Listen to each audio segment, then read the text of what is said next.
Vamos seguir falando sobre o aumento nos preços dos alimentos. O preço do café, da carne subiram muito, os preços, né, do café e da carne subiram muito na região metropolitana de Porto Alegre.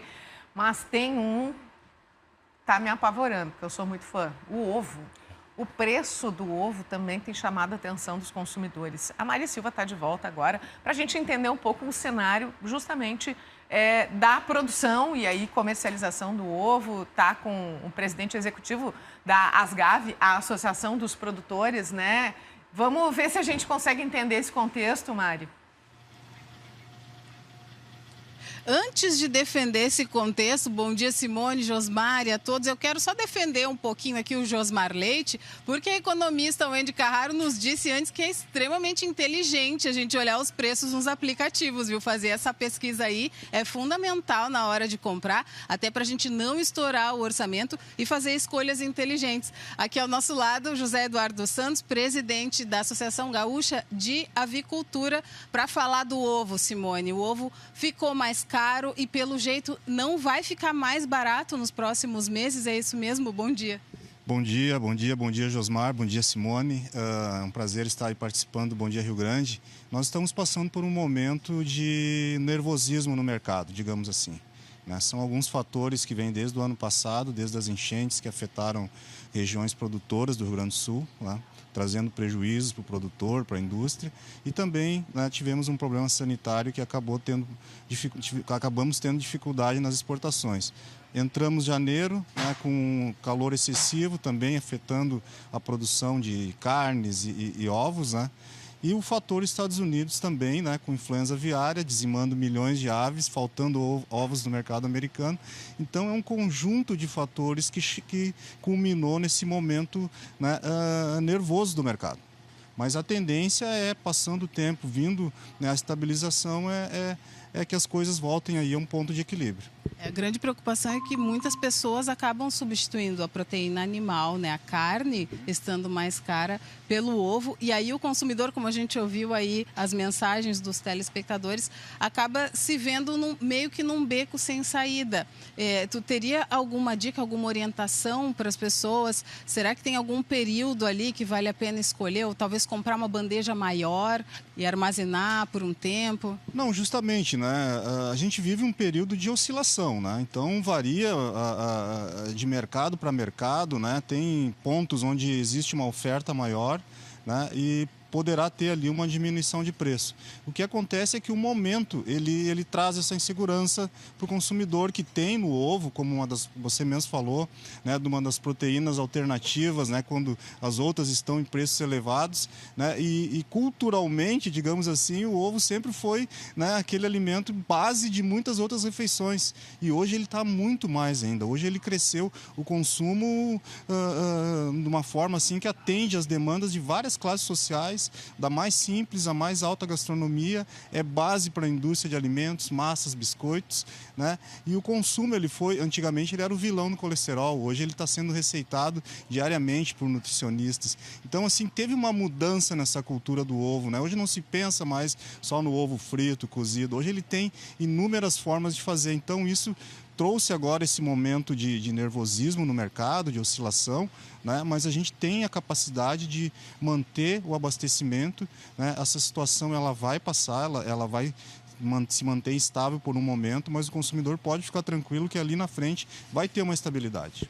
Deixa eu só sanar uma curiosidade. Por que tem diferença entre o preço do ovo branco e o ovo vermelho no supermercado? Bom, nós temos aí questões tradicionais, nós temos questões culturais, nós temos questões de origem de produção, E o ovo vermelho sempre tem aquela tradição de ser o ovo colonial, o ovo caipira, o ovo do campo, E ele não é produzido em tanta larga escala como o ovo branco. Então ele tem uma oferta menor, justamente acaba gerando então esse custo maior. Mas em matéria de nutrição, em propriedades funcionais, são iguais. A qualidade também? A qualidade também. E o ovo que é menorzinho, aquele que a gente compra às vezes em granja, esse ovo também tem alguma coisa de diferente ou é mesmo só o tipo de criação do animal? Não, às vezes é o tipo de criação do animal, né? Às vezes é a ração, né? Alguns usam a ração mais balanceada com mais milho, né? Que é a base da ração, né? Ou soja também que se utiliza na ração. Então sim, é uma questão de criação, de manejo. Como eu disse, o próprio calor ele influenciou na produção de carnes, né, das aves de corte, como na produção de ovos. A galinha come menos, ela fica com estresse calórico, né, e isso diminui o rendimento na produção. E aí talvez também aí nesse momento de dificuldades assim, no sistema produtivo, também não se tenha um ovo do tamanho, a média que nós estamos vendo hoje no mercado. Então vamos convidar a Simone e o Josmar para participar da nossa conversa. Tem pergunta aí do estúdio? Sim, Mari, quero voltar um pouquinho na tua conversa com o presidente, agradecendo por estar com a gente ao vivo. O senhor acabou de falar, né, sobre o preço, dizendo, olha, tivemos várias questões que impactaram, mas ali na frente vai normalizar. Quando deve ser esse ali na frente, hein? Bom, obrigado, Simone, pela pergunta.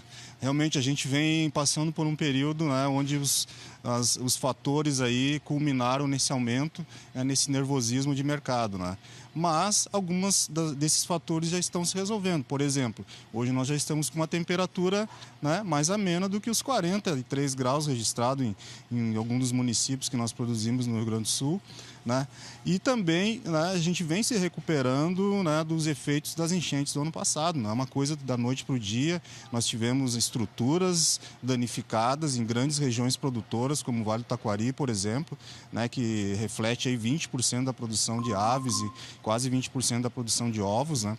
Então isso afetou o setor, né? Tivemos estruturas, aves que foram mortas, né? Isso tem toda uma reposição genética até essa ave voltar à normalidade. E aí culminamos com esse efeito nos Estados Unidos, né? Que deixa um nervosismo no mercado. Pensa bem, o maior produtor, um dos maiores consumidores faltando ovo, chegando lá a casa de R$90 a dúzia, convertendo em reais, né? Então, assim, todos esses fatores aí culminaram. Então, a tendência é se resolver. Então, a gente calcula aí que nos próximos 3 meses vamos ter uma oscilação e depois estabiliza esse preço. E pode chegar a quanto essa oscilação para baixo? Aí vai depender de como teremos aí o revés aí desses fatores, né? Então vai depender muito. A gente também tem uma preocupação com o custo de produção, que é, né, o grão, né? Que tivemos aí a estiagem no Rio Grande do Sul, né, afetando aí quase 86 municípios em calamidade pública. Então isso nos afeta também. Então, assim, a gente tem que ficar atentos, o setor está em alerta, né? Houve uma diminuição na produção justamente para diminuir os impactos, mas uma coisa importante o consumidor saber.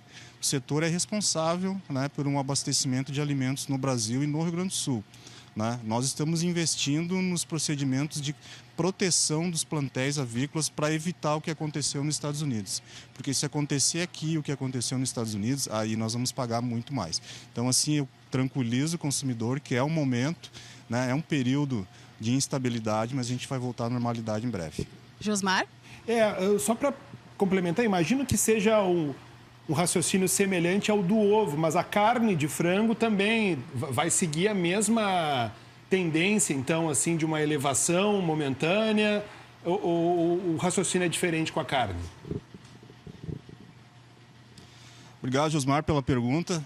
Segue a mesma tendência, tá? Porém, nós temos na carne de frango também uma produção em larga escala no estado do Rio Grande do Sul, o terceiro maior produtor do Brasil, terceiro maior exportador, né? Mas nós temos condições também de estabilizar, na medida que esses fatores forem se normalizando, de estabilizar a produção e equilibrar, né? Equilibrar o preço ao consumidor. Por quê?